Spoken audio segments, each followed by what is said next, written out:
Good morning, everybody, and good Chodesh to everybody. Good morning, Rabbi. Chodesh Tov to you. We are now standing in the month of Iyar, Rosh Chodesh, the beginning of the month. It's brought down in a sefer called Ma'orei Ur. That Iyar, the name of the month Iyar, is a Rosh Tevis. It's an acronym for Avraham, Yitzchak, Yaakov, and Rachel. You have the three fathers, Avraham, Yitzchak, Yaakov, and then you have Rachel. What does this represent? So it's brought down that the four people, Avraham, Yitzchak, Yaakov, and Rachel, represent the Merkava. They represent the chariot up in heaven.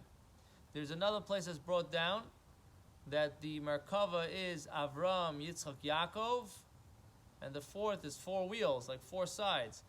And the fourth one is actually David HaMelech. So there are different levels. Sometimes it's Rachel, sometimes it's David. We'll get to that in a second. But what is this idea of Iyar? What does Iyar have to do with a chariot, with a Merkava, with a wagon up in heaven? So it's explained there is a level of us, of the Jewish people, starting through Avraham, Yitzchak, Yaakov, David, and Rachel, that they dedicated their lives to Hashem to such a degree, to such a level of humility and humbleness and devotion and dedication, that they were like a chariot. Just like a chariot doesn't have its own will and want or say. Wherever the wagon drivers and wherever the horses go, that's where the wagon goes, follows.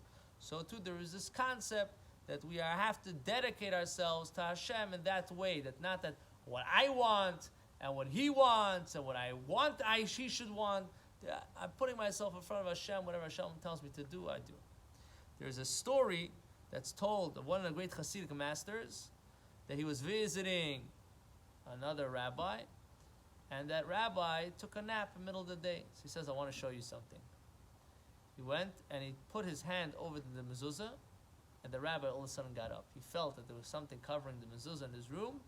He was able to get up. This is a level that the person is dedicated to a certain level that you can feel there's something blocking. This is a dedication in our own lives. Every single one of us can reach on our level what that means. So the idea of Iyar is we just went out of Egypt. We're moving towards the receiving of the Torah. We're running away from the negative and we're going towards the positive.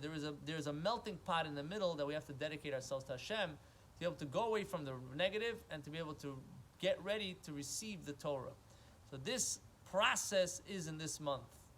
This month is the middle month between Nisan going out of Egypt and Sivan receiving the Torah. Iyar is in the middle. So there's a difference between Rachel and David.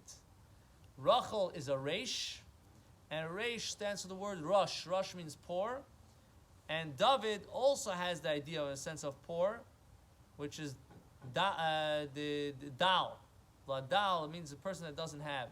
But if you look at the difference between Dalus and Rosh, the passage says, V'la ein koil, he has nothing.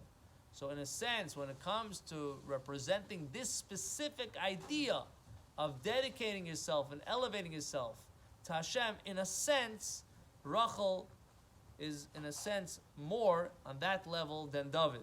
So Iyar is Avraham, Yitzchak, Yaakov, Rachel, because we want to emphasize this idea that we're totally giving ourselves over. There's nothing left. There's no negativity. Everything you gave away. Everything is clean. It's totally to Hashem. So Hashem Shalom, we should be able to take advantage, to utilize the opportunity of Iyar. Avraham, Yitzchak, Yaakov, Rachel, they're giving us the koyach, the opportunity, the strength to be able to dedicate ourselves to Hashem. And we should be zoichet to the giving of the Torah. With the Torah, all the blessings come. The Torah brings all the blessings. May we be zoichet to the coming of Mashiach. Amen.